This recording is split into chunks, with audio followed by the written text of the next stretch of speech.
शुभ सकाळ. माझ्या ब्लॉगमध्ये तुमचं स्वागत आहे. आज सकाळचे 5:30 वाजलेत. आम्ही आज लवकर उठलोय कारण का दत्त जयंती आम्हाला मठामध्ये जायचं आहे, स्वामींच्या मठात जायचं आहे. कारण का आज 21 अध्याय पूर्ण झालेत. तर इथं आमच्या आवरावर झाली होती, आंघोळ्या वगैरे झाल्या होत्या. त्याचे केस विंचरायचं चालू होतं, बाहेर नाचत होतं आणि आम्हालाच माझी ॲक्टिंग करून दाखवत होता. मग आम्ही जायला निघालो. ते बोलले सकाळी लवकरच जाऊ मठामध्ये, दिवसभर खूप गर्दी राहील कारण का दत्त जयंती पण आहे. तर आम्ही सकाळीच गेलो कारण का 21 अध्याय पूर्ण झालेले म्हणून आम्ही मठात आलो होतो. मग इथे देवीचं पण मंदिर आहे, आतमध्ये स्वामींचा मठ आहे. मग पहिलं मठामध्ये गेलो, तिथं गुलाबाचं फूल चाफा वगैरे घेतला स्वामींसाठी. आतमध्ये आलो, जास्त गर्दी नव्हती, थोडीशी गर्दी होती, जास्त नव्हती. मग दर्शन वगैरे चांगलं घेतलं, परिक्रमा केल्या तिथे. दर्शन वगैरे झाल्यानंतर मग स्वामींची आरती पण होणार होती. मग आम्ही थोडा वेळ थांबलो, स्वामींची आरती वगैरे करून मग आम्ही देवीच्या दर्शनासाठी गेलो. देवीचं पण दर्शन वगैरे घेतलं. तिथे पण बाकीच्या देवींचे पण दर्शन होते, तुळजाभवानी, महालक्ष्मींच्या पण मूर्त्या होत्या. त्या सगळ्या देवींचं आम्ही दर्शन वगैरे घेतलं. मग इथं पिल्लूला स्वामींच्या मठातला प्रसाद खूप आवडला.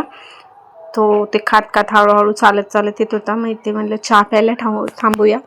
चहा पिला इथे ह्यांनी दोघात एक चहा घेतलेला. तो पिल्लूचं तोंड थोडं पोळलं होतं, तर तो नंतर बोलला मला क्रीम रोल घ्या. मी क्रीम रोल बरोबर चहा पेन.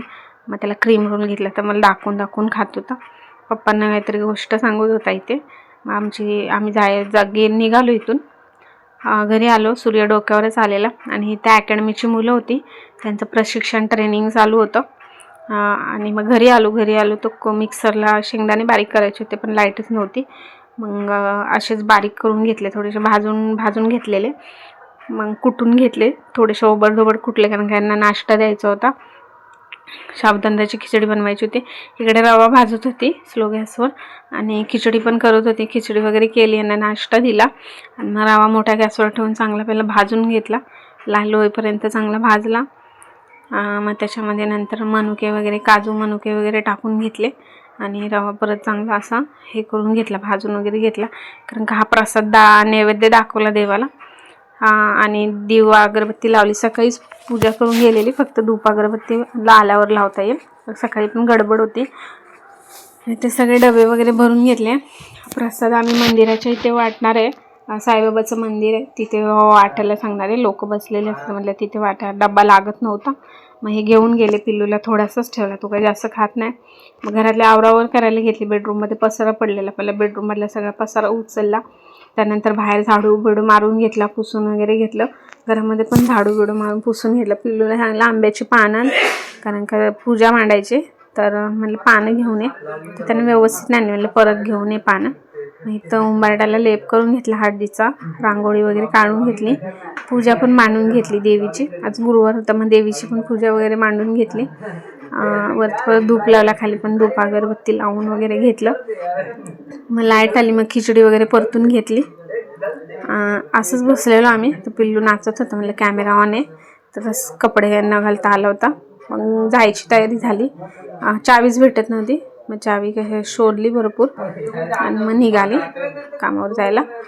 संध्याकाळी कामावरून सोबतच घरी आलो. 7 वाजले होत्या. फ्रेश वगैरे झाले आणि देवाला दिवा वगैरे लावला. पुस्तक वगैरे वाचायचं होतं, पोथी पण वाचायची होते, म्हणजे माळ जपायची होती. मग धूप अगरबत्ती लावून पुस्तक वाचून घेतलं, माळ जपून घेतली आणि आरती पण करून घेतली. पिल्लू पण ट्युशनवरून आला होता, मग आरती वगैरे आम्ही तिघांनी केली. मग इथं जेवणाची तयारी झालेली, चपात्या वगैरे झालेल्या, कुकर लावला होता डाळ भाताचा. मग डाळ पण फोडणीला देऊन झालेली आणि इथं खीर बनवलेली, थोडीशीच बनवलेली कारण का आम्हाला जास्त गोड आवडत नाही, तर खीर थोडीशीच बनवलेली. आणि मग इथं बोलले भजी भाज, तुझा पण उपवास आहे, मग भजी भाजून घे. भजी भाजायला घेतली कांद्याची, आणि भजी बरोबर मिरच्या पण लागतात, मग मिरच्या पण भाजल्या. डाळ पण झालेली इथे, सगळं जेवण झालं होतं. मग देवाला नैवेद्य दाखवून घेतला दोन्हीकडे, वरती खालती. आणि हा बाजूचा मुलगा आलेला, तो पण बोलत आम्ही पण पूजा वगैरे मांडले आणि डाळ भात बनवला, आम्ही जेवून पण आलो. त्याला म्हणलं ओके. मग नंतर आम्ही प्रसाद नैवेद्य दाखवून जेवायला बसलो. मग असा गेला आजचा दिवस. Bye, good night.